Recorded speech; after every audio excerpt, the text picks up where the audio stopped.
What's up, Internet World? We're the News 19 Nerds. I'm Michael. And I am Leroy.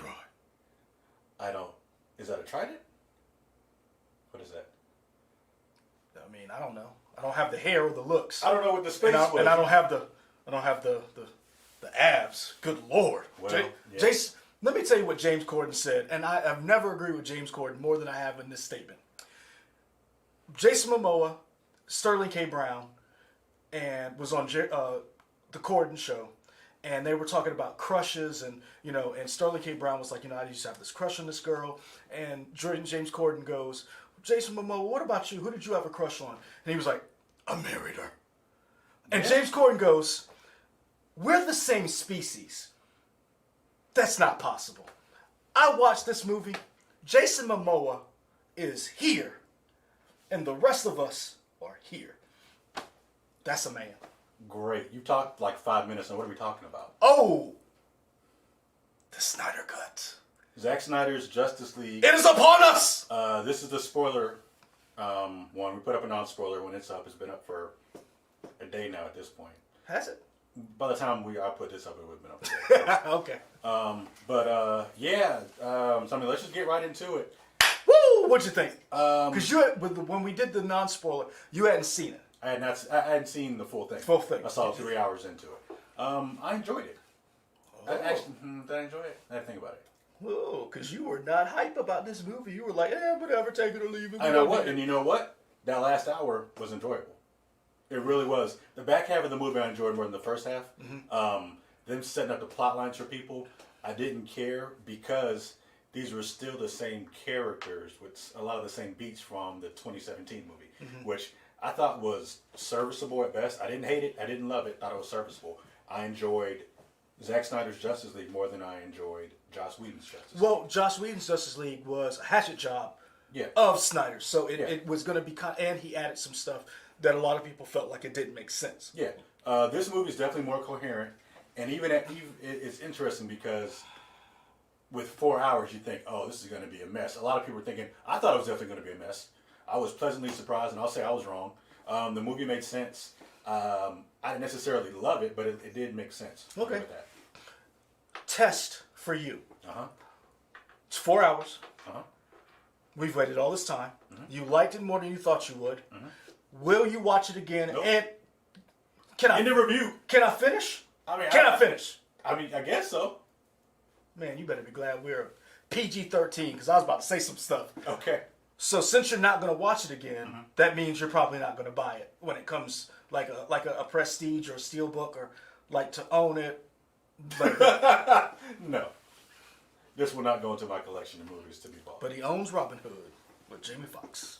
I don't own Robin Hood with Jamie Foxx. I don't believe you. Prove it. I own some bad movies. I don't own that one. Prove it. I own all the Step Up movies. Prove that you don't own that movie. I mean, I can't not prove it. Ah. Okay. So you could own it. I guess, yes. I don't see myself buying this. And I say that just to be funny. I might look at it in pieces, but I don't think I would ever sit down and watch a full 4 hours of it again. Just because I've heard people say to them it felt like it moved. I felt every minute of 4 hours. Avery, friend of the show, was like, fam, this is the greatest. Like he loved it. And I asked him about it today at the station because Avery, you said it was awesome. I didn't, and he said what he enjoyed about it was he thought the backstories were more complete and they told great stories, or they were more fully fleshed out. He enjoyed all the action, and those were the two big things: the action and the stories. He thought were great. Okay. Okay. So let's get into it since we didn't do a trailer, not a trailer. We didn't do a spoiler version. What did you think about the added beats at the end? The nightmare?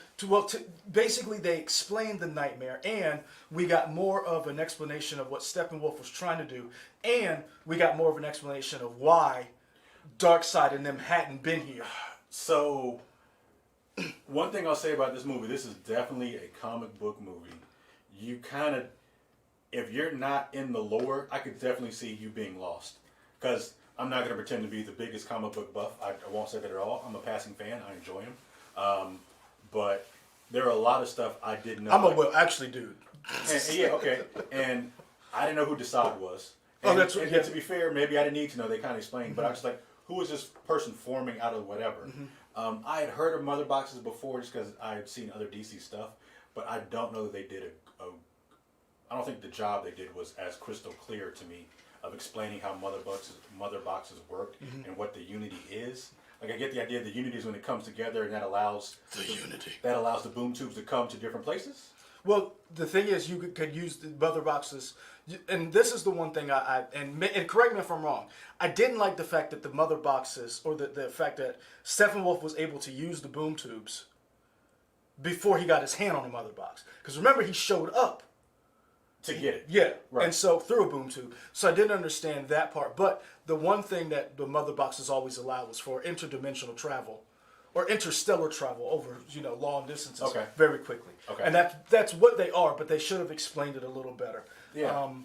We talked about this in the trailer, but Darkseid had been to planet Earth before. Yes. Got his ass got his butt whooped. We handled Darkseid. Why did he never come back until after Superman died? Or why didn't anybody come back until after Superman died? So they basically, from what we understood, was they hid the mother boxes in when he was about to form the Unity the first time, and the Age of Heroes basically gave him that one that he was like, I ain't going back there, and he basically did not realize the anti-life equation was on Earth. Basically, he was kind of like, think of Genghis Khan. Genghis Khan basically tried to take over the entire world. He was just going place to place to place. If one place kicked his, he lost, he wasn't really worried about it because he's like, I'm going to come back eventually. The fact that the anti-life equation was there was and then Steppenwolf had found it. But my question, didn't he find the anti-life equation when he hit his hammer and he saw the thing appear? That's basically, no. That's basically his entrance move. Okay. That was basically his superhero landing. Remember when Deadpool was like, sure, look at him, he's about to do it, he's about... Yeah. So the anti-life equation wasn't... Steppenwolf found it on Earth and then was like, my leash. Okay. So... All right. That's why I got it. And I felt like Darkseid was one of those dudes who was like, kind of like a bully. If you beat him up, he ain't coming back. And that's kind of how I felt. But then... And he always assumed that the Age of Heroes, and then of course, and if you're an evil dude, you're watching everything. So he knew that there's probably lanterns, and then when Superman died, and the mother boxes called out, it seemed as if it was like that was another like a beacon. Yeah, it was like, okay, hey, it's good. So what made the coast is clear? What made the mother boxes call out the fact that he died? I thought the fact that he died. Okay. And the fact that whole fight between him, Doomsday, and the fact that Kryptonian technology, I feel like it was kind of like a catalyst. Okay. We were building up. So in other words, you had Man of Steel showing up on Krypton, from Krypton there. Yeah. I have a feeling that even though Kryptonians were not super powerful like they were on Earth because of the yellow sun, they were still a force to be reckoned with because they had toured and they had outposts all over the world, all over the galaxy, the universe. Yeah. So he had run into them. He'd run into Lanterns. Again, he didn't want to take that. He didn't want to take that L. Okay. It's like the Patriots. They were dominant, wrecking shop in the AFC East, and they was like, "Yeah, we don't want to go to Miami, because that's where Tom Brady always got his ass kicked. For some reason, Miami always had his number. That and Nick Foles. Okay. That's great. Okay, that kind of makes sense. And you know what, though? Could be wrong. Having said that, Could be wrong. You explaining it to me definitely helps put some pieces together. Yeah. Okay, this is how this works. Yeah. I feel like Zack Snyder having 4 hours to do a movie, and we know that this is his vision. He has said, this is what I would put on paper. Because there's a tweet, somebody thought, oh, this is just like an assembly cut. Like, no, his assembly cut was 5 hours. Yeah. So he cut stuff out, and this is what he wanted you to see. Because if you go back and read some of the interviews and some of the stuff he talked about, he has an entire vision of I don't want to say, of a different world. In this Justice League, because a lot of people, but we're getting into spoilers, Superman and Lois, she was pregnant. The goal was that John Kent was going to be in the subsequent movie.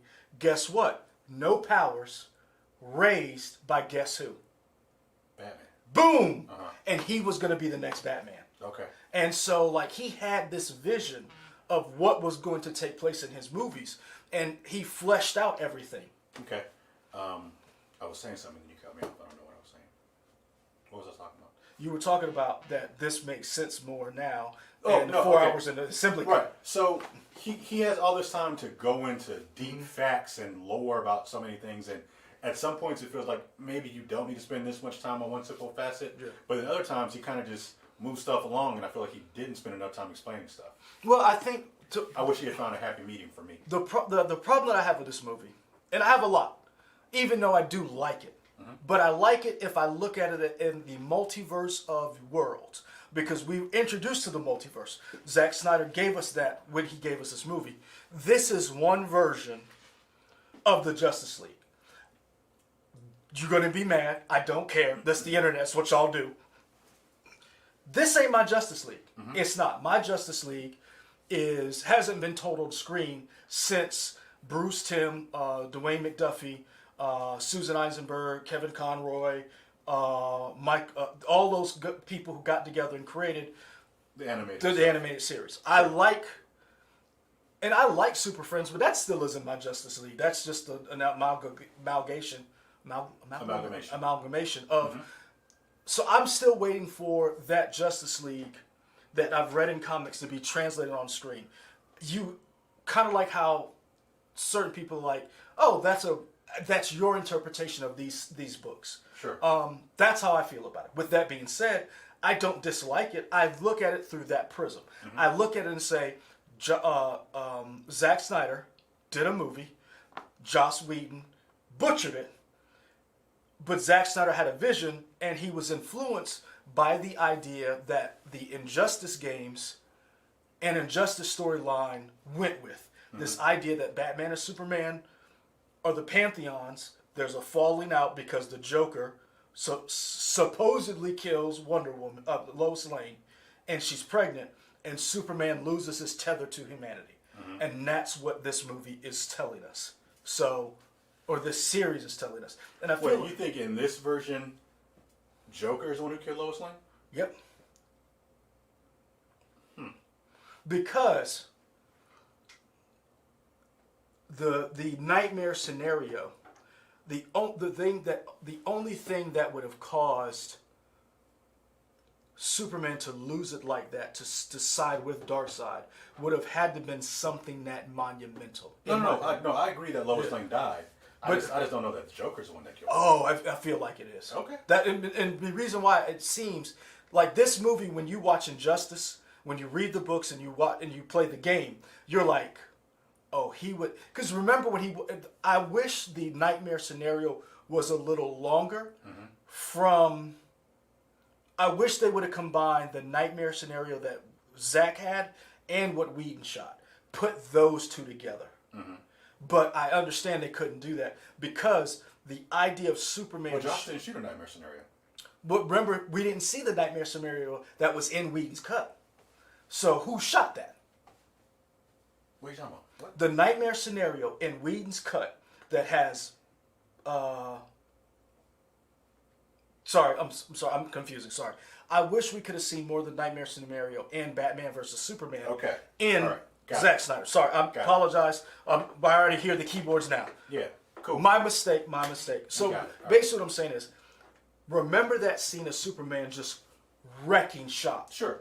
And the only thing to me that would cause him to lose his grasp and the fact that he was living amongst humans and was one of us is the fact that Lois Lane not just died, because I think he can accept Lois Lane dying. We die all the time. A person dying to Superman is like him losing a pet. Right. Because he is essentially a demigod, if you think about it. The fact of someone had to have killed Lois. I agree with everything you're saying. Based on what I've seen, I can't say that the Joker's when it did. I feel like it's the Joker. You know why? Why? Because the Joker's still alive at the end, and he's having this conversation with Batman, and that whole nightmare conversation is the Joker just continuously needling him. Okay. And like, this is your fault, basically. Mm-hmm. And he's basically that's what he's saying. He's blaming him and saying, this is your fault. And the one thing that I think, the reason why it leads I feel like it lends credence to my argument, is what Mira said that started it off. You don't know what it's like to lose someone. Mm-hmm. And I think not only is he talking about the parents, the Robins, I think Zack Snyder's already said they were supposed to date Lois and Bruce Wayne. I think Lois dying and Superman turning is almost like another death. Okay. And I think that, that's what I inferred. I could be going too deep. I could be in my well, actually, but that's how I feel. So I apologize for misremembering that the Nightmare scenario was in BVS, not in Whedon's cut. I apologize. All right, Continue. cool. I'm trying to think of things that I just like overall. It's weird because I said I liked it, but then when I think about it, I like. You can be critical of a movie, you right? Like. No, I'm saying it's weird to be like, I like this part, but I didn't like it. In my mind, I have to parse out what I'm trying to say. I enjoyed the overall goal of how maybe Zack envisioned some of his action sequences, like the part where we kind of see the Flash for the first time in the Zack Snyder cut, and we see him use his powers. He meets Iris, and to be fair, we know it's Iris because of casting and all that stuff, but she's never introduced as Iris in the movie. It's just some random person, which on second viewing or looking at it, he had a very weird look about her as he watched her in slow motion. He kind of like creeped out on her as whatever. See, I didn't feel like that. The music to me made it seem like it gave me that old school Kismet feeling of two people meeting. And that just like that feeling because as he walked up, she was looking at him, and so it wasn't creepy because she acknowledged that it seemed like there was a mutual attraction there. And so when the slow motion happened, to me it was like, oh, this is the woman who like checked me out. And you were like, oh, I need to up my game. Let me go get some shoes. Shout out to Kirstie Clemens. I think you're the best. You're great. Check her out in Dope. No, check her out in Neighbors 2. No, Neighbors 2, because that was funny. I mean, yeah, I'm just mean like in terms of being a good actress. I like her in Dope. But anyway, I like the interpretation of his powers where he just slightly pushed the glass and it just kind of rippled and broke apart. I liked how all of his powers were shown visually to us. I didn't like overall the slow motion. There was too many slow motion parts in this movie. I felt like even when there wasn't like superhero parts, there was still slow motion for like regular people, and it's like, what is this? Why is there so much slow motion? And even though I did enjoy the action, some of it looked weird. Whenever, and I don't know how to correctly describe this, but there would be times like whenever there was an impact for something, it seemed fake. It didn't seem like it fit in the world. Yeah, like whenever Wonder Woman punched the bank guys or whatever, or somebody, or she was blocking bullets, it didn't flow as well to me as it did maybe in Whedon's cut. Now remember, there are some animations. This was done with the blessing, but not with the overall budget that Snyder would have liked. So some of the added scenes, the graphics, the animations do look a little are not going to look as crisp. Cyborg. What? He looked horrible. Oh, ouch. Cyborg looked. I can't even say it. Cyborg looked horrible. Oh. Every time I saw him, I'm like, something about it. The hate and maybe for Ray Fisher.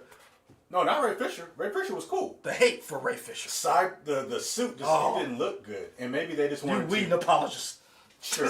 Well, to be fair, I didn't like him in that cut either. And maybe it's the aesthetic of like the art style that they were going for. Yeah. You didn't like the shiny, and you didn't like the whole. It just looked weird. And maybe you know what? It looked alien, which to be fair, it is alien technology. So kudos for that. but I just didn't I find wonder it how you visually appealing. I wonder how you would have felt about that look if we hadn't had so many other looks, from the Teen Titans, the Titans, to comic book, to because we've seen Cyborg in so many different styles and so many animations. I like how Cyborg looks on Doom Patrol. See, and that's why I said I wonder if he had looked different.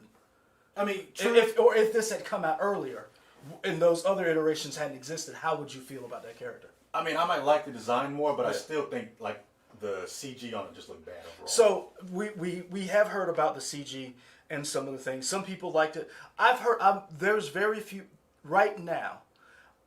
We're in the mode where a lot of people are watching it, and a lot of people love it. I personally love certain aspects of this movie, and I don't detest it. It bothers me of how they interpreted these characters. One, I know we talked about before we came on. I like the fact that Wonder Woman is a warrior and effed up those dudes in the bank. No. She didn't F them up. She obliterated them. Good. Because she did this move. Yep. You saw the guy's hat. Good. Where was his body? You know what? It was vaporized. I hope he goes to the underworld. Not only that. You know what? I don't even want him to have coins on his eyes when he sails off down there. I want him. You know what? You know when you see a truck and they have they're just married and have cans on the back? Yeah. I want him on the back of the boat, dragged. Okay. While other people are in the boat, paying their passage. I mean, all those people got destroyed and obliterated. I feel like maybe some cops might also got hurt too, because that explosion from the bank window blew out the debris everywhere. They should have been behind the perimeter. Okay. Isn't that what they tell us when we go to the scene? Yes. Say behind the perimeter, sir. Yes. Okay. Say, you know what? Listen to your own words. Okay. You knew Wonder Woman was in there. Let me tell you why. I have two reasons why. One, I think a lot of times when we do these movies, or just interpreting these characters, they forget and try to water down. Kind of like when people were mad or make jokes about G.I. Joe, and they were like, how does in the world do you have all these guns and lasers and nobody died? Wonder Woman was raised to be a warrior. Wonder Woman, when it comes to fighting, that's that chick. She's not the person who punches people. She's not Batman. She's not Superman. Warriors kill.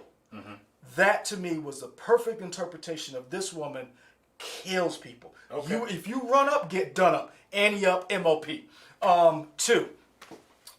That's how I feel. Okay. Two. Yeah. I liked it. Another thing I liked it is because Diana. The thing I think that she hates the most is people who prey on the weak. Sure. And when you because this is the thing, they had no ideology. They were just doing it. Remember in Wonder Woman 2 and Wonder Woman 1984, WW2, she pleaded with Pedro Pascal's character, Max Lord. She worked with it because she could understand a little bit of not necessarily what he's going to, but appealing to his humanity. These people had no humanity. They literally turned their back on and attacked a bank that had kids that had a field trip. And once she got rid of their bomb or whatever, that dude turned on automatic weapons on children. And she was like, oh, you thought you was going to get away? I'm not tying you up. You got to die. Okay. And I'm glad for it. Okay. I wish we had more of them doing that, because it shows the dichotomy between someone like Batman, who I'll get to him in a second, who doesn't kill, a warrior like Wonder Woman, who is like, I will go to war and I will massacre your entire family, and Superman, who is the pinnacle, the Boy Scout, the kid from Kansas, who was like, I'm going to do everything I can to find the best way possible. And so that's why in Man of Steel, it was so jarring to people that, oh my gosh, he had to kill Zod. What did you think he was going to do with Zod? In this real world that Zack Snyder's created, what do you think? Zod is just going to, you got me. But what did y'all and that's, nah, homie. Yeah. Hold on. We're not doing Animaniac. No, we're not doing that. You just crush him like that. Crush him in. And that's why I like that. You saw the difference between somebody like Flash, who I do like. I liked both interpretations of Flash in both movies. I thought they did a good job of seeing Flash and getting something different. In Whedon's version, Batman tells him, just save one.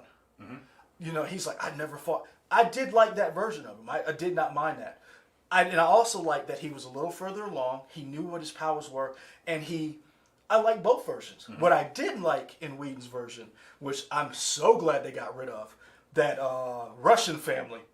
Like, get rid of that whole thing. Oh, the idea is to humanize it, right? So you feel like the stakes are there. No, you didn't really need it. I don't need that. I don't need that, and I'm glad they got rid of it. I am glad they got rid of. Now, my problem with Batman in this movie is, and I do like Bruce Wayne in the movie. I like Bruce Wayne. I really do. I think Affleck does a good job as Wayne. My problem with Batman is that there is no pathos to me in the fact that he essentially killed Superman. Like, I wanted to see more of him dealing with the weight that kind of all of this is his fault. And that he had, like, this has to work. So you heard him talking to Jeremy Irons, the brother of Alan Rickman from Die Hard with a Vengeance, one of the good Die Hards. And you're like, why are you surprised we go on tangents? Like, I just like don't know. I get it, but it's just like, what are you talking about? Is it your first day? Like you've never worked here before. You not. have no idea how these things go. Okay. What are you getting at? So remember when he was like, Bruce Wayne walks up and he was like, "That's Alfred. I work for him," and that was funny. That was good.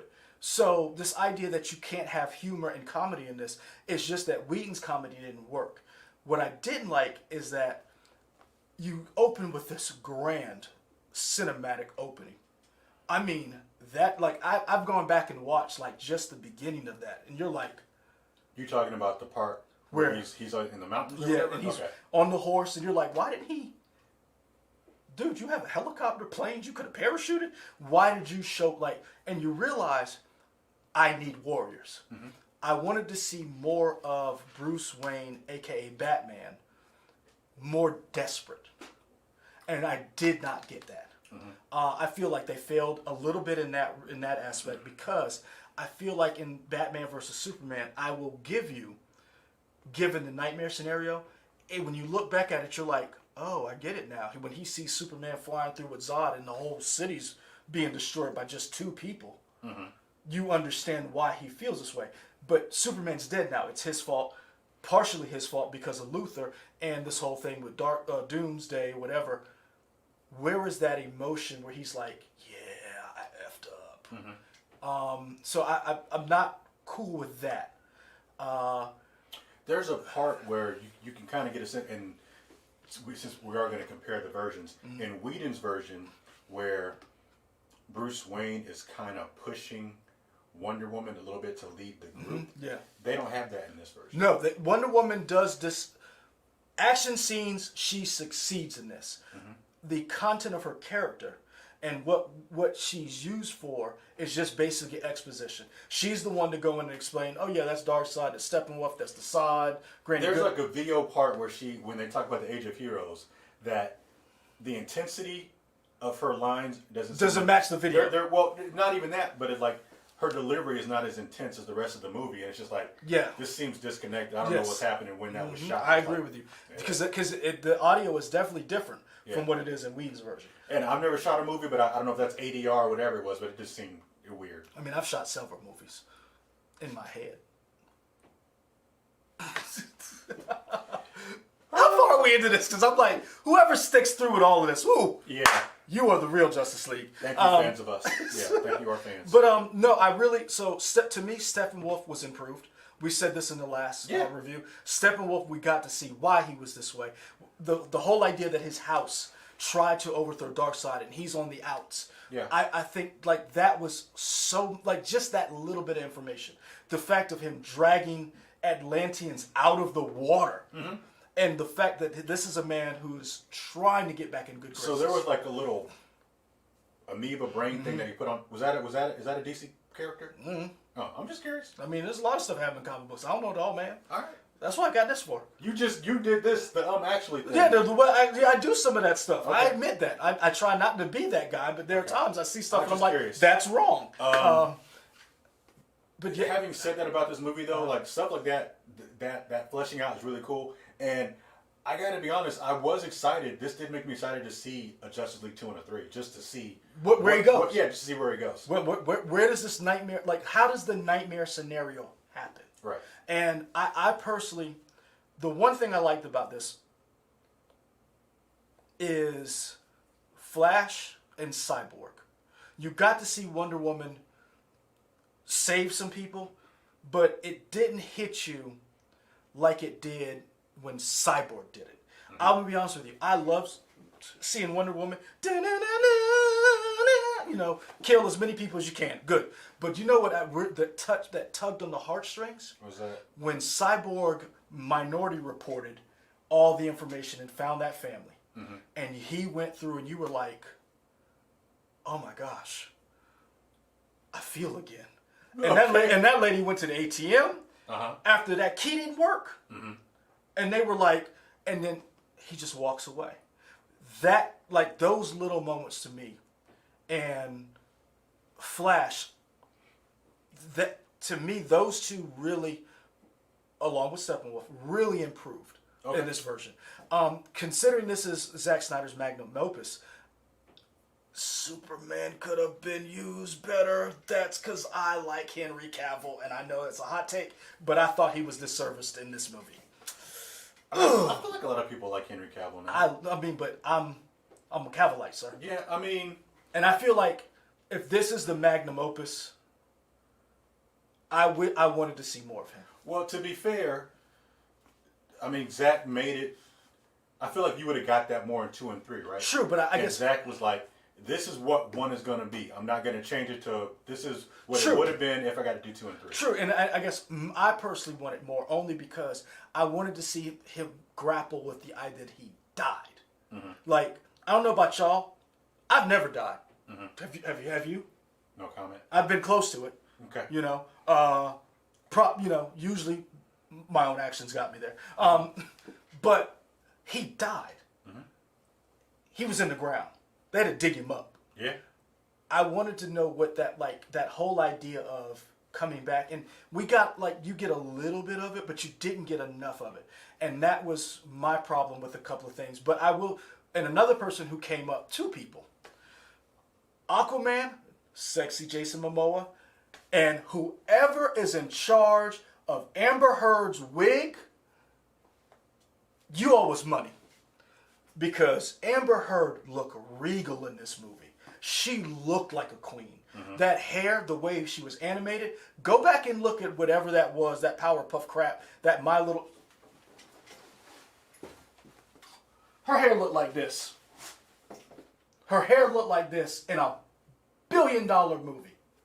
Well, I mean, it cost billions to make. It made $1 billion. So if it was going to make $1 billion, this is what she had on. Okay. She had this, y'all. So, when you look at what Zack Snyder did with Mira, and you looked at the way Atlantis was shot, and you looked at the way that they interacted, I'm sorry.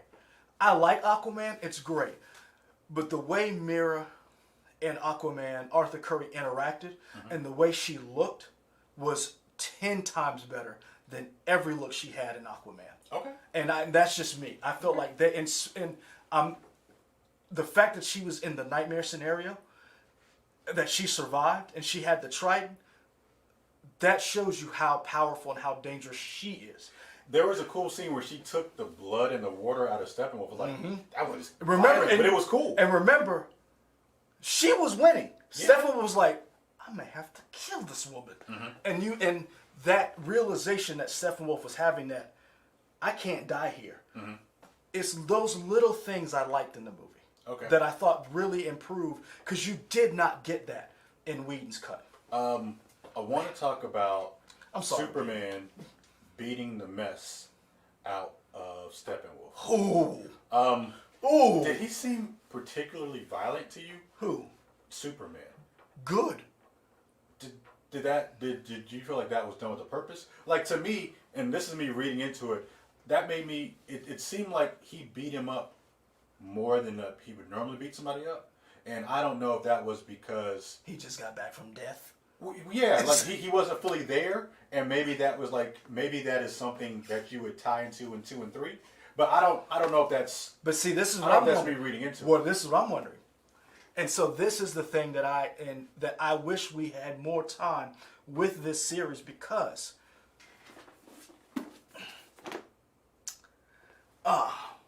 I don't have the action figures right now, but I bring this up, Batman and Flash, because remember, in BVS, Batman's sitting there chilling, Flash shows up, tells him he gets it all wrong. What did he get wrong? Did he get wrong bringing him back? And is the idea that this nightmare scenario happens because bringing him back removed a little bit of that humanity he never got over from being killed, which was Batman's fault? And then Lois is murdered. Are we starting to see that little kink in the arm, that kink, the breakdown, the hole? That this is not that Superman is starting, because I'm all for Superman letting loose, beating the hell out of Steppenwolf. Hashtag Atlantean Lives Matter, because he beat the mess out of that dude who wasn't talking. Slammed on the rock. He did, son. Yeah. Oh. Atlantean Lives Matter. Amazon Lives Matter. Yeah. Steppenwolf killed everybody he came across with. Remember when he was talking to the Sod and they were like, have you found the other mother box? He was like, nah, but we got some people around him. And if need be, kill him. Yeah. Steppenwolf gave no Fs. So I'm okay with that because he can take it. But that was one of those things where I wish, could we have gotten more explanation if he'd been allowed to tell his story the way he wanted to, and been given the green light to do more subsequent movies. Because that's one of those things where you're like, is he losing it? Or is that a little bit left over from he's still acclimating himself? So then when you saw it, did you think it was normal Superman? I thought something was up, but I didn't know what, but again, I didn't know what it was. Okay. So that's why I was like, which one is it? Like, you want to know. So that's why I said I like certain aspects of the movie. One aspect, another thing, he got rid of that entire Batman getting washed by a parademon in the beginning. Remember that? Yeah. That whole, that thing, get rid of all of that. Yeah. Like, I'm sorry. You can't get washed at the beginning of the movie by a parademon and then figured out 20 minutes in, oh, this is how you fight them. I mean, that shows he's learning, right? Nah, because you didn't see the progression. And that's why I was like, this is the Batman who kills. I don't need him like touring around with the pair. Nah. Get that work. I talked a little bit about it in the non-spoiler, but since we're talking spoilers now, there's one scene in my mind that really sticks out. The scene where Superman comes back. He doesn't know who he is, and then he kind of examines him, and Aquaman's like, he's looking at us like he's about to hunt us. And in Whedon's, the scenes play out kind of similar in that the Flash thinks he can outrun or go around Superman, and you see Superman looking. Just tracking him. And the Whedon version, I thought it was played for laughs. In this version, it seemed like it was more menacing. And I don't know if that's just me reading into it. It's because the scenes were very similar, but it's the way, I don't know if it was the music or something, but something about it. The music is different because remember, they're trying to reach him. Right. And not only that, you get a little bit of that because remember, when Aquaman and Flash were down, and they're like hiding behind the wall, and Flash is like, I'm sorry. Yeah. And it's like, you realize, oh, Superman is that dude. And you forget and again, this is why I'm a fan of this line of thinking. Because Batman has proven time and time again, I'm human. However, some of these beings are not. And that's why I have a big problem with BVS, because Luthor beat him to the files on these metahumans when that was what Batman has been known for. How did you out detective the greatest detective? With that being said, this is why you should be scared of an all-powerful Superman with no morals, because you see how easily he dismantled the Justice League without even realizing it. Like this was just instinct. He died. He came back to life. He's disoriented. I don't know where I am. These 5 people are trying to talk to me. Where's Lois? Where my mom at? Martha. he wasn't even trying. Right. Imagine what happens when he tries. Oh, wait, that's the nightmare scenario. And there's 7 people still alive. And Cyborg is scared shitless talking about doing that. Because remember, the nightmare scenario, he's like, we're in open too long. He could find us. Right. That's when you realize Superman is that dude. And that's when you realize, oh, that's what Batman meant when he was like, if he turns against us, it's over. So that part I like. I just wish it was told a little different. Okay. We gotta wrap this up. Anything else you wanna? I would like to know from people out there, where do you think they go next? Because here's the thing, this was a success. Was it a success? It crashed. The people crashed HBO Max. Yeah, but I mean, a success. They've all the numbers haven't been counted yet, but their subscriber numbers have gone up exponentially. Sure. The site has been crashed. I want to say twice. I'm not sure. We've seen the amount of reactions people have gotten. People really like it. The question is, will this cause Warner Justice Bros. League 2 and 3? Nope. Okay. I'm not saying that. Will this cause any change in how they go forward with these characters? Because the fans made this happen. On top of the fact that they have this premium streaming service that they need to promote. Where do they go next with this? Do you take elements from this movie and you add them in other? Do you take little bits and pieces? Will we see Ray Fisher again? Do you recast? This is what I want to know from other people. Do you want to see more of this, or is this just Zack Snyder? They did him dirty. He got revenge. He got to come back, finish his movie. Where do you want this to go? Personally, I'm good. I don't need them to keep going. But if they do, I would like to see where they go. I would like to, but not in a movie format. Give me this on HBO Max, where he or whoever is allowed to tell this story in its entirety without any interruption. Because this, like you said, is a true comic book movie. It is out there. Yeah, it gets wild. That's it for us. We'll be back with another review on, I don't know, what are we going to review next? We're going to review Godzilla vs. Kong? Let's go review Aquaman and talk about that wig some more. That's how it look. Find us here on YouTube, also Twitter, Instagram, Facebook, WOTX.com. Like, comment, subscribe, hit the little bell to know when we're done. And this is going to be a weird cut because we'll see what happens.